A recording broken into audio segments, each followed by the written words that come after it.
Assalamualaikum warahmatullahi wabarakatuh. Apa kabarnya? Ini Bapak Ibu sekalian.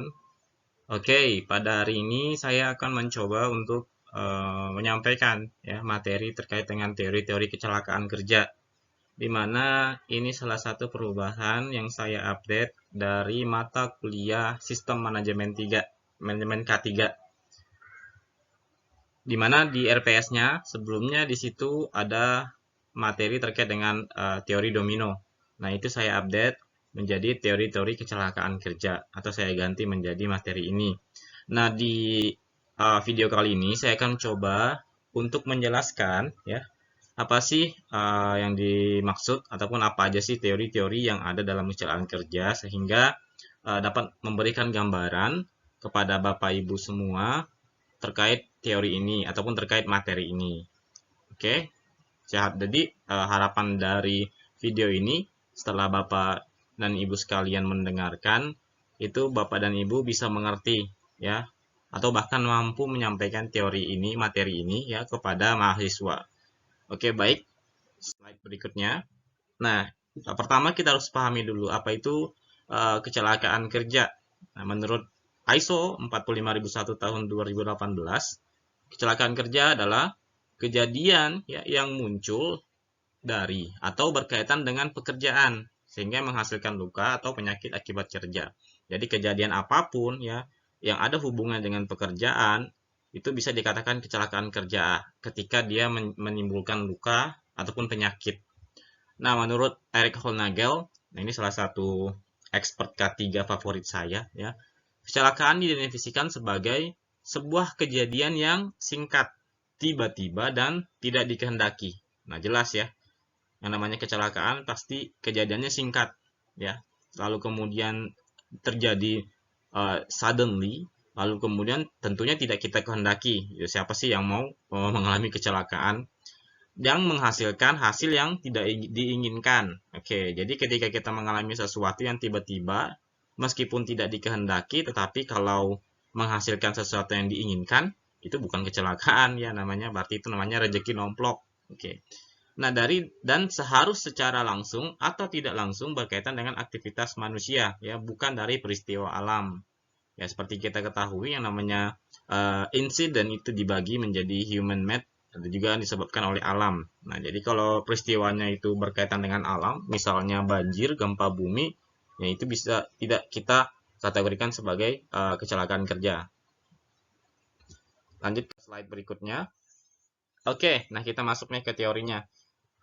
Jadi teori kecelakaan kerja itu dibuat ya. Jadi banyak sekali para ahli, baik itu zaman dulu hingga saat ini ya masih banyak sekali yang mengembangkan terkait dengan teori kecelakaan kerja. Kenapa sih orang sibuk ataupun orang harus putar pikiran ya untuk mengetahui terkait dengan teori kecelakaan kerja? Yaitu yang pertama, karena ingin mengetahui ya mengapa suatu kecelakaan kerja itu terjadi. Oke.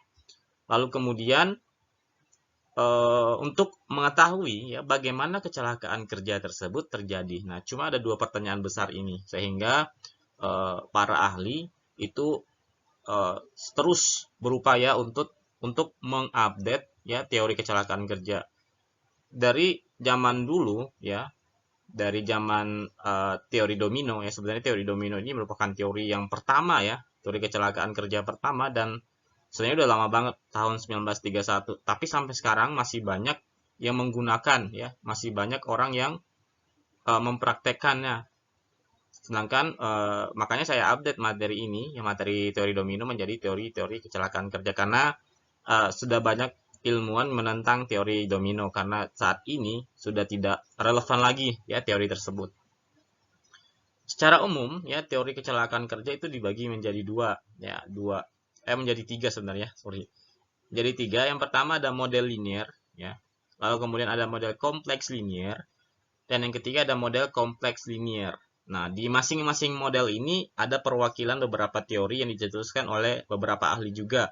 Misalnya model linear itu ada beberapa teori di dalamnya. Lalu kemudian ada kompleks linear dan kompleks non-linear. Kita bahas satu persatu. Nah, model linear. Apa sih itu model linear? Contohnya itu teori domino ya. Teori domino ini merupakan contoh model linear ataupun model yang sederhana ya, di mana kita mengambil kesimpulan atau mengasumsikan bahwa kecelakaan kerja adalah puncak dari rangkaian peristiwa atau keadaan ya yang berinteraksi secara berurutan satu sama lain, layaknya domino. Nah, jadi secara linear gitu loh, satu satu line, satu garis ya, dan dengan demikian kecelakaan dapat dicegah dengan menghilangkan salah satu penyebab di urutan linear tersebut. Di sini Bapak Ibu sekalian bisa lihat ininya ya, ilustrasinya. Jadi sangat sederhana ya. Jadi di mana suatu kecelakaan terjadi itu bisa kita prediksi berasal dari kejadian-kejadian sebelumnya yang mendahului secara garis lurus. Jadi tidak ada pengaruh dari faktor lainnya. Ya misalnya ada seorang anak yang jatuh dari sepeda misalnya. Ya udah kita runut dari belakang, dia jatuh karena mungkin bannya mengenai ataupun masuk ke dalam lubang seperti itu. Akhirnya anak tersebut terjatuh. Ya, kalau teori linear kan ya kayak begitu. Ya, langsung aja nih dari poinnya langsung ke hasil akhirnya ditarik secara garis lurus dan tidak memperhatikan faktor-faktor lain yang mempengaruhi kecelakaan tersebut. Nah, itu untuk model linear. Lalu kemudian ada model linear kompleks. Nah, di model linear kompleks, ini didasarkan pada anggapan bahwa kecelakaan adalah akibat dari kombinasi tindakan tidak aman dan kondisi bahaya laten dalam sistem yang mengikuti jalur linear. Oke, nanti saya jelaskan. Faktor-faktor terjauh dari kecelakaan dikaitkan dengan tindakan organisasi atau lingkungan, dan paling dekat adalah di mana manusia yang pada akhirnya berinteraksi dengan kecelakaan. Asumsi yang dihasilkan adalah bahwa kecelakaan dapat dicegah dengan fokus pada penguatan barrier atau pertahanan. Nah, ini sebenarnya mirip dengan linear tadi, cuma lebih kompleks karena dia memperhatikan beberapa faktor lain ya, yang berkaitan dengan suatu penyebab. Oke, namun masih dalam satu lingkup gitu loh ya.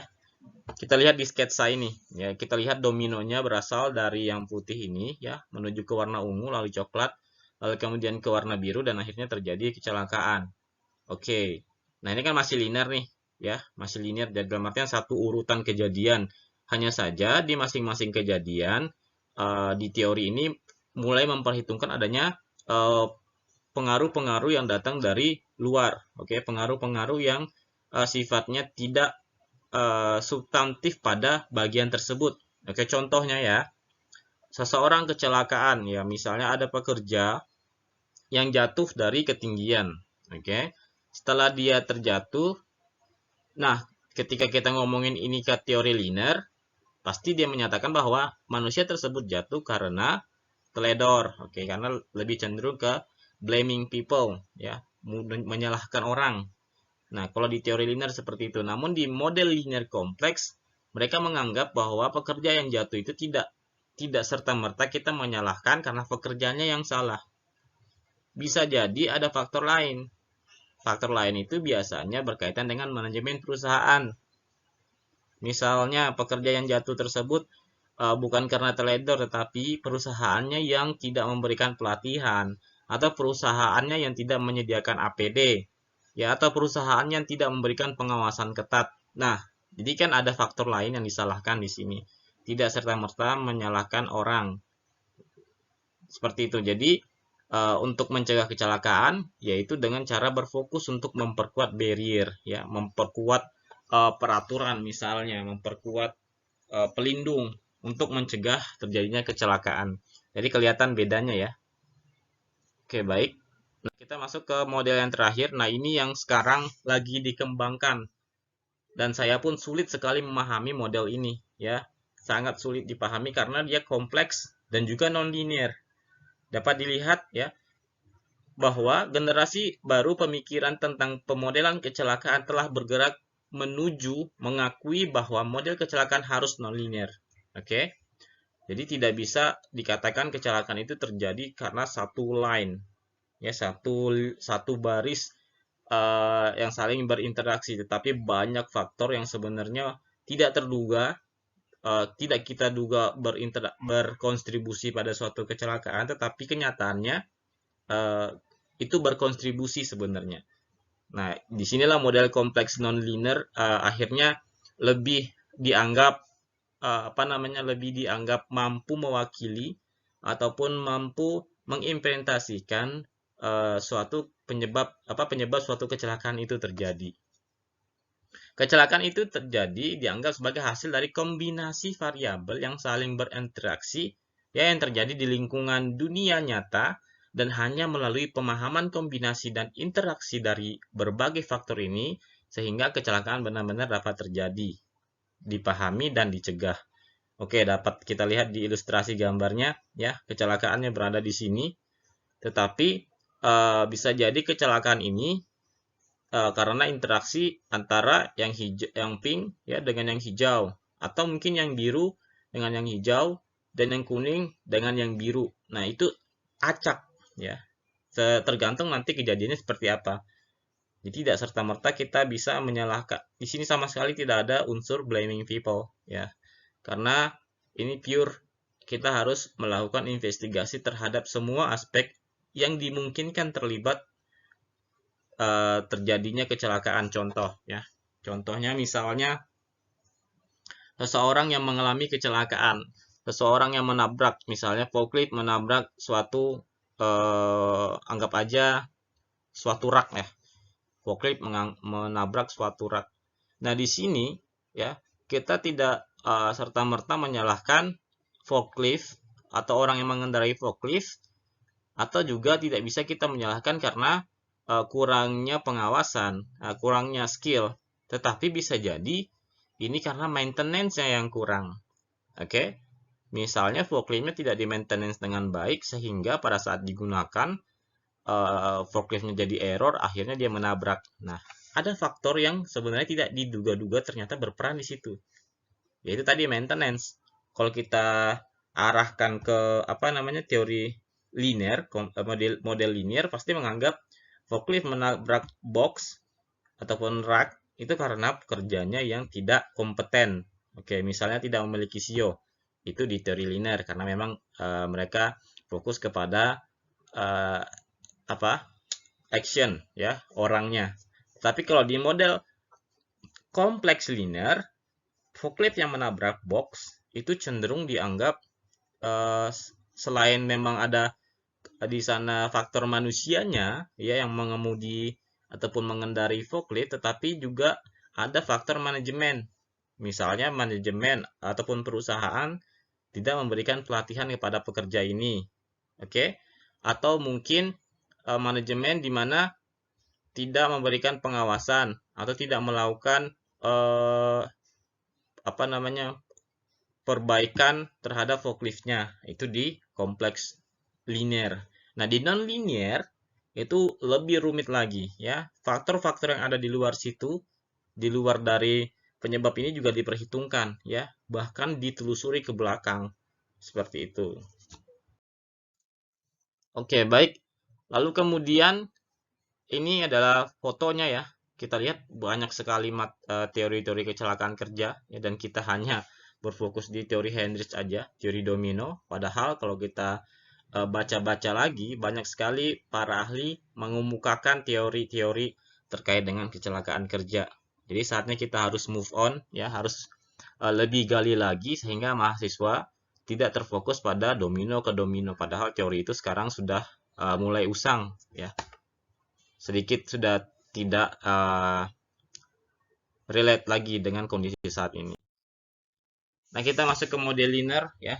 Contoh yang pertama yaitu teori domino. Nah, ini teorinya seperti yang saya jelaskan tadi ya, teori domino, di mana kecelakaan itu diibaratkan, suatu insiden itu diibaratkan sebuah susunan domino ya, di mana ketika salah satu domino tersebut jatuh, maka akan akan mempengaruhi domino di depannya, sehingga akhirnya terjadilah kecelakaan. Kenapa dikatakan linear ya, teman-teman bisa lihat sendiri. Ya, bisa dilihat sendiri karena hanya satu barisan ini aja, di mana faktor lain tidak ada yang mempengaruhi. Yang pertama itu karena pengaruh social environment. Oke, lalu kemudian kesalahan manusia, lalu kemudian unsafe action atau unsafe condition, akhirnya terjadi kecelakaan dan timbullah injury. Nah, bisa kita lihat di 3 faktor utama ini mereka memang fokus ke mistakes of people, kesalahan orang. Nah, ini budaya yang sangat buruk ya di K3 ketika suatu perusahaan mengalami ataupun terjadi insiden, lalu kemudian perusahaan tersebut sibuk mencari kesalahan dari pekerjanya, ini budaya K3 yang sangat buruk. Ya, karena ya seperti yang saya katakan tadi, kita harus bergerak ke depan ya, tidak hanya terpaku pada teori domino ini. Oke. Jadi menurut Heinrich ya, untuk mencegah agar teori ini kecelakaan tidak terjadi berdasarkan teori ini ya kita harus menggeser salah satu dominonya sehingga ketika domino yang pertama jatuh tidak lagi menyentuh domino yang ketiga karena domino kedua kita geser atau kita berikan penanganan yang kuat seperti itu. Nah, ini misalnya ini urutan dominonya ya dari lingkungan sosial sampai kerugian atau cedera. Nah, domino ketiga kita cabut sehingga ketika terjadi suatu miss ya, domino ini tidak saling bersenggolan lagi dan kecelakaan pun terhindarkan. Oke. Lalu kemudian model linear kedua adalah model Frankfurt ya, loss causation model. Nah, ini cukup sebenarnya mirip ya, masih seperti teori domino pada teori domino teori Heinrich sebelumnya. Hanya saja di sini mereka mempertimbangkan bahwa ada faktor manajemen yang berpengaruh di sana ya. Jadi teori ini hanya mengembangkan teori domino yang semata-mata menyalahkan manusia ya. Tetapi kalau di teori Frankfurt ini dia mengatakan bahwa ada faktor dari manajemen, misalnya lack of control, oke, ada program yang tidak memadai atau standar yang tidak memadai atau ada ketidakpatuhan terhadap standar.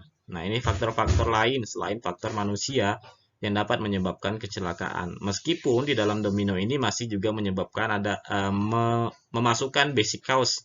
Ya, basic cause-nya lagi-lagi mengatakan ada di sini faktor manusia dan juga faktor pekerjaan. Oke, kita lanjut. Nah, ini masing-masing domino berdasarkan Frankfurt ya. Jadi ini faktor yang terkait dengan manajemen. Nah, ini terkait dengan manusia.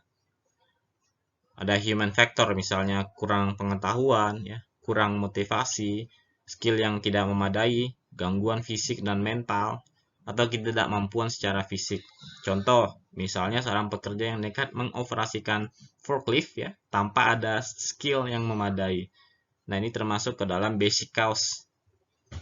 Ada juga yang basic cause yang kedua ada faktor pekerjaan, ya adanya standar yang tidak memadai, ya desain atau lingkungan kerja yang buruk, kondisi peralatan kerja yang tidak optimal.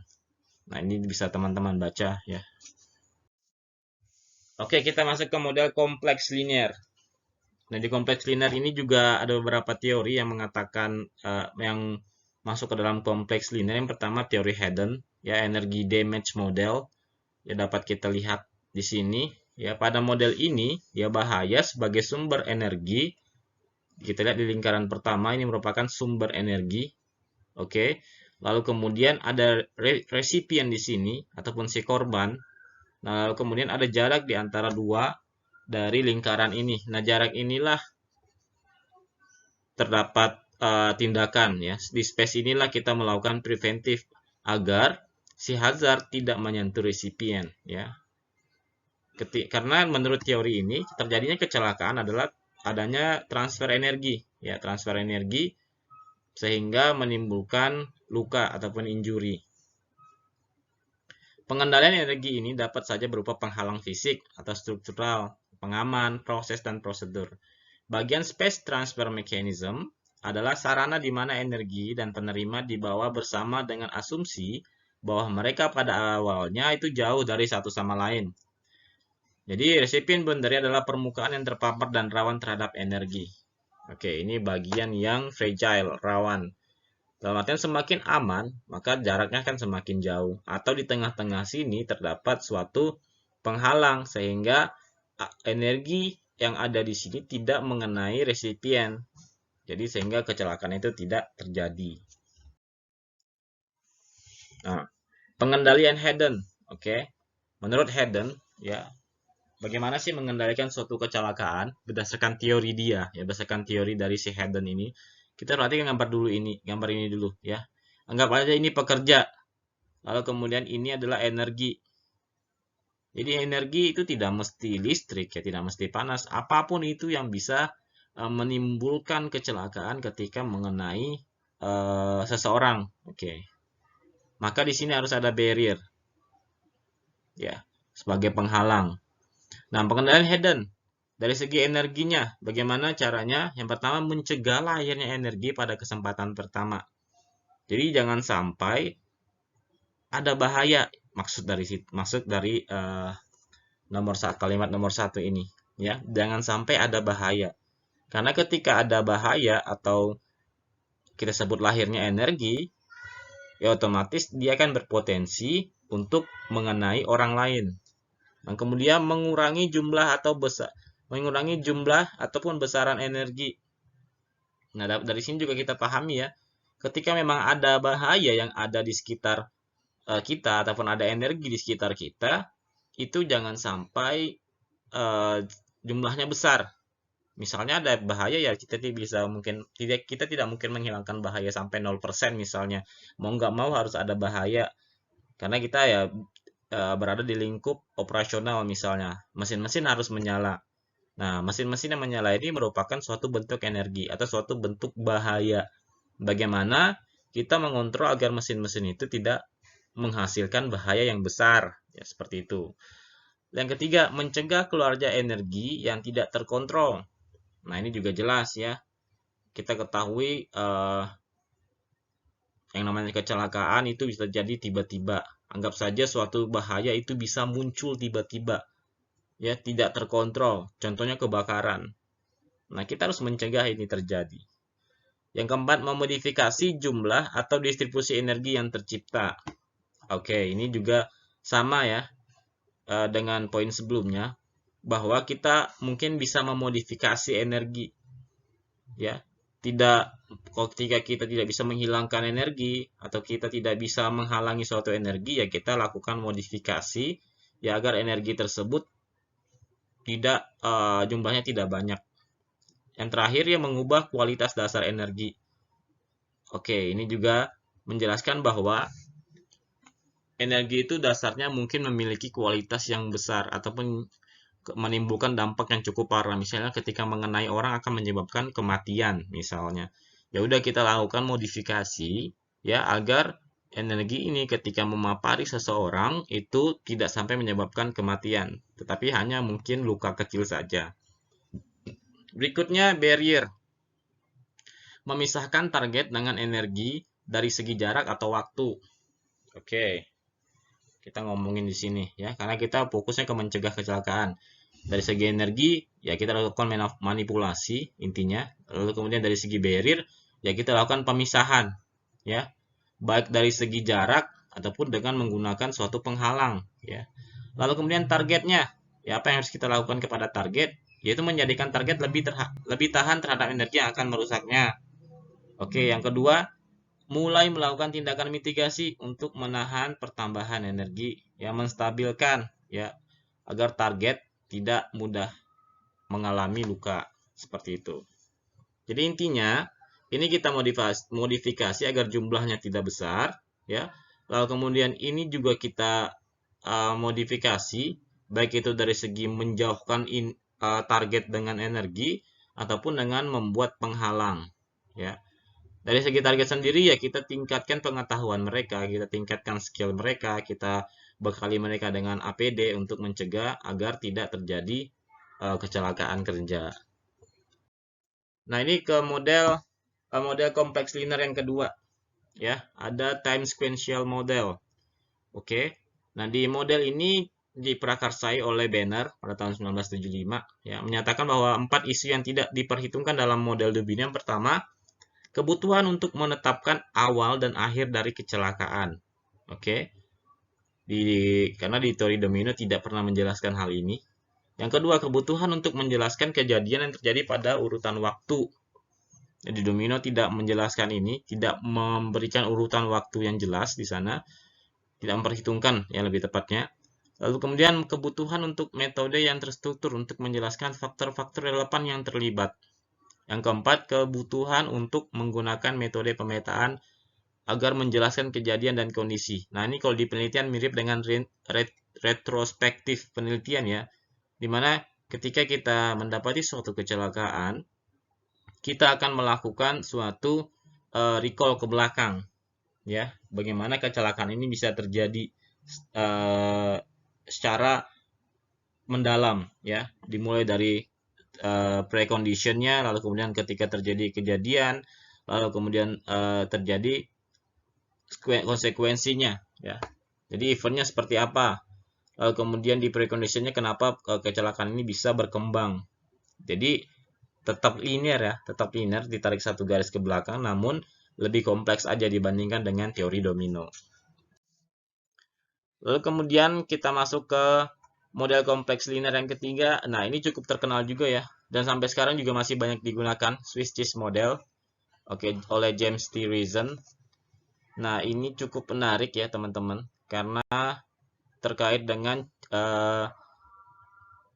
bentuknya yang seperti cheese ataupun keju, di mana terdapat lubang-lubang di keju tersebut, dan cukup terkenal dan cukup unik teori ini ya.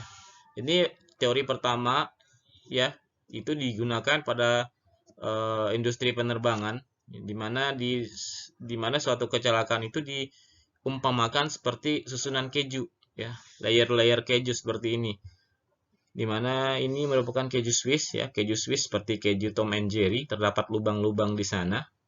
Ketika ujung ke ujung ya, ujung dari keju ini merupakan bahaya, lalu kemudian di ujung satunya lagi kecelakaan ataupun kerugian. Nah, di mana sebelum bahaya menuju ke kerugian ini dihalangi oleh lapisan keju. Nah, seperti kita ketahui di lapisan keju itu ada bolongan ya. Ada active failures dan ada juga latent condition.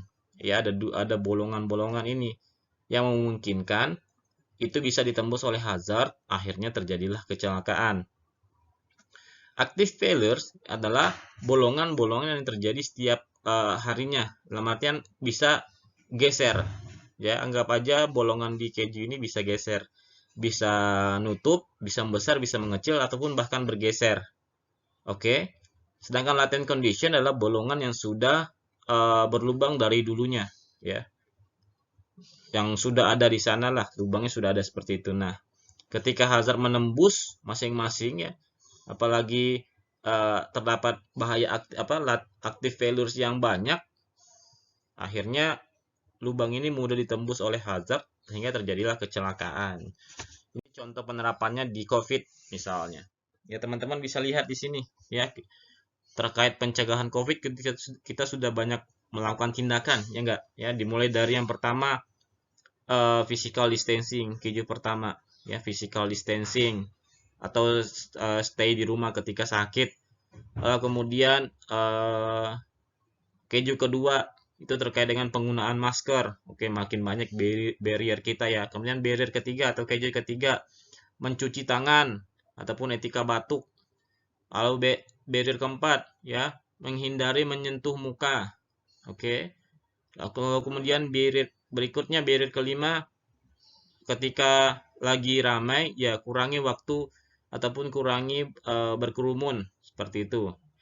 Barrier keenam banyak sekali ya, ada testing dan tracing. Barrier berikutnya sampai ada karantina, dan akhirnya barrier terakhir ada vaksin. Banyak sekali lapisan keju. Ya, lapisan keju ini merupakan gambaran dari sebuah barrier. Nah, kita lihat teman-teman. Ya, di sini banyak sekali lubang ya kan. Lubang-lubang ini merupakan kesalahan. Ya, lubang-lubang ini merupakan kesalahan. Contoh di masker. Ketika seseorang tidak pakai masker, otomatis itu akan jadi lubang di sini. Sehingga dapat ditembus oleh virusnya. Nah, ketika virus ini kemudian masuk, lalu kemudian menyentuh ke barrier berikutnya tapi tidak ada lubang, dia akan stop di sini. Tidak akan mengenai orang yang ada di sini sebagai korban. Paham ya? Jadi dari sini ke sini ketika virus ini berhasil menembus semua lubang karena beberapa kesalahan ataupun active failure tadi, lubang-lubangnya jadi banyak dan mudah ditembus oleh virus, tembuslah sampai ke ujung dan akhirnya kita terpapar oleh COVID. Jadi menarik ya terkait sama teori dari James Risen ini. Nah, kita masuk ke model kompleks yang sifatnya non-linear. Yang pertama STAM, ya, Systems Theoretic Accident Model and Process. Ini dikemukakan oleh Leveson tahun 2004. Ya, Leveson menyadari saat ini kehidupan semakin kompleks ya, dengan semakin canggihnya teknologi, sehingga faktor-faktor yang berkontribusi terhadap kecelakaan kerja semakin rumit. Oke, jadi kenapa zaman dulu kita ada namanya, kenapa zaman dulu masih teorinya teori domino? Karena di zaman itu belum ada peralatan canggih, ya, belum ada teknologi-teknologi yang canggih, karena semuanya sebagian besar dilakukan oleh manusia. Sehingga ketika terjadi kecelakaan, otomatis Hendricks membuat teori bahwa kecelakaan itu ya disebabkan oleh manusia. Tapi makin ke sini, seiring berkembangnya ilmu pengetahuan dan teknologi, banyak sekali faktor yang berkontribusi terhadap terjadinya suatu kecelakaan. Ya, makanya dikatakanlah sekarang modelnya kompleks non-linear, ya, di mana suatu pekerjaan tidak hanya dilakukan oleh manusia secara menyeluruh, tetapi ada bantuan teknologi di dalamnya. Oke. Di teori STEM, kecelakaan berdasarkan sistem dan pemikiran sistem yang terintegrasi ke dalam analisis rekayasa faktor-faktor penyebab, ya, seperti perangkat lunak, oke, pengambilan keputusan manusia dan faktor manusia, adanya teknologi baru, ada pengaruh sosial, ada pengaruh desain organisasi, ada pengaruh budaya keselamatan yang semakin mengancam dalam sistem kita yang semakin kompleks. Jadi sampai sini paham ya kenapa disebut model kompleks non-linear? Ya karena ada pengaruh lain gitu loh. Misalnya saat ini kita menggunakan mesin-mesin tertentu, ya kita tinggal mencet doang, lalu kemudian terjadilah suatu pekerjaan yang dilakukan oleh mesin tersebut. Nah, sehingga terjadi suatu kecelakaan, kita tidak serta-merta bisa menyalahkan si manusia sebagai operator, tetapi ada faktor lain, ya. Mungkin ada teknologi baru di sana, ya, ataupun mungkin program dari alat itu lagi rusak dan lain sebagainya. Makanya ini penting bagi tenaga HSE ketika melakukan investigasi terkait kecelakaan kerja, penting untuk menerapkan model kompleks non-linear ini. Ya, jangan langsung menyalahkan pekerja yang menyebabkan suatu kecelakaan. Nah, ini ya. Inti dari teori ini yang pertama, dia menganggap kecelakaan terjadi karena masalah pengawasan, ya, bukan masalah kegagalan. Oke, catat ya. Jadi yang kedua, kecelakaan lebih dari sekedar suatu rantai kejadian atau chain of event seperti teori domino tadi ya, bukan sekedar kayak suatu rangkaian kejadian dari awal sampai akhir, tapi melibatkan proses yang dinamis, bergerak, dan kompleks. Lalu kemudian mencegah kecelakaan itu dilakukan dengan memperkuat behavior dan interaksi. Yang keempat ya, menangkap banyak penyebab kecelakaan. Oke, yang pertama, kecelakaan karena kegagalan komponen. Oke, teori ini bisa maksud dari poin 4 ini adalah dengan kita menerapkan teori ini, kita akan mengetahui poin-poin yang pertama, kecelakaan karena kegagalan komponen. Oke, bisa jadi kecelakaan itu bukan kesalahan manusia, tetapi karena adanya kegagalan komponen, ya, yang sebelumnya tidak ditangkap oleh teori-teori linear ataupun teori kompleks linear. Yang kedua, interaksi yang tidak aman antar komponen. Ini akan terdeteksi, ya. Bisa terjadi suatu kecelakaan. Oh, ternyata ada masalah di mana antar komponen suatu peralatan itu terjadi miss di sana, sehingga terjadilah kecelakaan. Nah, dari teori ini juga kita ketahui bahwa sifat manusia yang kompleks, perilaku, dan juga perangkat lunak. Lalu kemudian adanya kesalahan desain mungkin. Lalu kemudian berikutnya ada persyaratan yang tidak lengkap. Yang terakhir khususnya kecelakaan terkait dengan perangkat lunak. Kompleks ya. Saya pun menjelaskannya sedikit susah di sini. Jadi intinya seperti itu. Ya, suatu kecelakaan ini tidak serta-merta kesalahan oleh manusia, tetapi karena perkembangan teknologi tadi ada faktor lain yang berkontribusi ketika terjadi suatu kecelakaan. Nah, ini yang terakhir yang dikeluarkan oleh Eric Hollnagel. Dan ini teori yang terakhir ya. Teori yang juga sedang dikembangkan oleh Eric Hollnagel, namanya FRAM, Functional Resonance Accident Model. Nah, jadi FRAM ini merupakan model investigasi kecelakaan pertama yang menggunakan 3 dimensi, ya, bergerak menjauh dari model linear yang sifatnya berurutan. Oke. Jadi model ini menyadari bahwa faktor-faktor yang ada seperti manusia, ya, teknologi, kondisi laten, dan penghalang tidak dengan sederhana berkontribusi terhadap kecelakaan. Oke, makanya sangat rumit ya ketika kita menggunakan teori ini untuk melakukan investigasi kecelakaan. Model FRAM ini menyajikan pandangan tentang bagaimana beragam fungsi dalam organisasi dapat dihubungkan dengan fungsi lain, yang bertujuan untuk mengerti variabilitas dari setiap fungsi dan bagaimana variabilitas tersebut dapat dimengerti dan diatur. Fungsi dalam FRAM dikategorisasi dalam ada input, ya, output, preconditions, results, time, dan control, ya.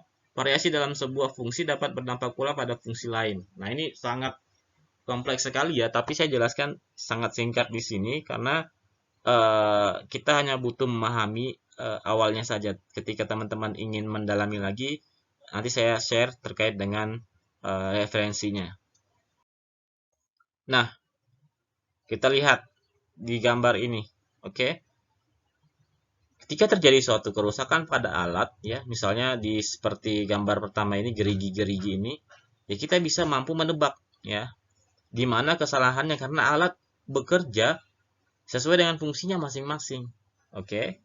Tetapi ketika lihat ke gambar berikutnya, ya, ini semua tidak sinkron, ya. Kalau ini kan sinkron ya, gambar ini. Berarti ketika satu part berputar, lainnya akan ikut berputar. Tapi kita kaitkan gambar berikutnya di mana ini masing-masing manusia punya pemikirannya sendiri, ya, punya kesadarannya sendiri, punya etikanya sendiri, sehingga tidak bisa dikontrol di sini. Dan mereka itu tidak sinkron gitu loh, meskipun ada SOP-nya, si A melakukan yang A, si B melakukan yang B, si C melakukan yang C. Tetapi tetap ada yang namanya variabilitas di sini yang tidak bisa kita tebak. Misalnya tiba-tiba aja si A sakit, ya, atau tiba-tiba aja si A tangannya tertusuk jarum di situ. Akhirnya fungsi lain pun ikut berantakan. Makanya sifatnya melibatkan berbagai macam divisi ketika terjadi suatu kecelakaan. Misalnya kecelakaan seseorang yang jatuh, ya kita tidak serta-merta memandang itu karena pengawasannya kurang. Bisa jadi ada pengaruh dari HRD, ya, ada pengaruh dari procurement, ada pengaruh dari top manajemen. Makanya itu semuanya harus diperhitungkan. Nah, ini bisa kita lihat ya gambarannya di sini ya. Di sini ada latent condition. Latent condition adalah kondisi laten ya. Kondisi di mana memang sudah ada masalah dan itu tidak terdeteksi.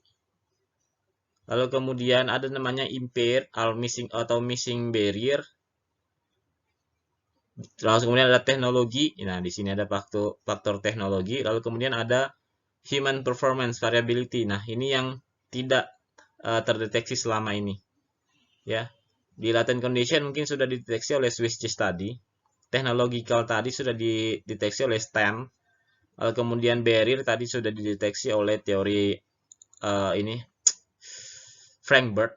Nah, di human performance dan variability ini baru terdeteksi di teori FRAM. Jadi ini merupakan suatu circumstance atau lingkungan di mana suatu insiden berada. Resonance ya, namanya resonance. Resonance kan itu kayak rambatan bunyi. Nah, rambatan-rambatan di dalam rambatan ini banyak sekali faktor yang perlu kita perhitungkan. Mengapa akhirnya insiden itu terjadi? Ini penting. Nah, ini gambaran umumnya. Ya, makanya ada 6 kondisi ya. Misalnya activity atau function, anggap aja di sini HRD. Ada time di sini, ada control, ada output, ada resource, ada precondition, ada input.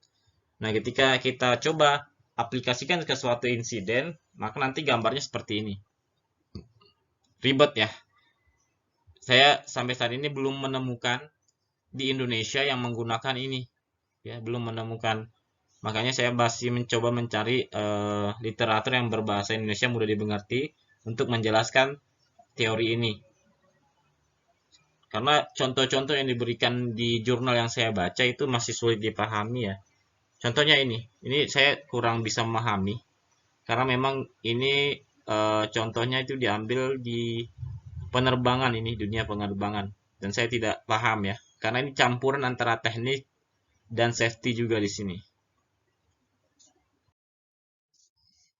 Oke, nah ini timeline perkembangan teori kecelakaan ya. Kesimpulan kita bisa kita lihat ya, di sequential model atau model linear itu dia hanya kuat di tahun 1960 sampai tahun 2000-an. Ya 2000-an ke atas sudah tidak banyak digunakan lagi, ya warnanya sudah pudar. Lalu kemudian model kompleks linear sampai saat ini masih banyak juga digunakan ya, termasuk di Indonesia sudah banyak juga menggunakan model kompleks linear dan non-linear yang akan semakin kuat ke depannya. Yaitu mulai berkembang mulai tahun 1980, tapi saya rasa mulai banyak digunakan itu tahun 2000 ya, terutama di luar negeri. Oke, terima kasih. Ini untuk presentasi pertama. Jika teman-teman ada pertanyaan, mungkin bisa langsung kita diskusikan di kampus atau via WA. Terima kasih atas perhatiannya. Sampai bertemu di video berikutnya. Assalamualaikum warahmatullahi wabarakatuh.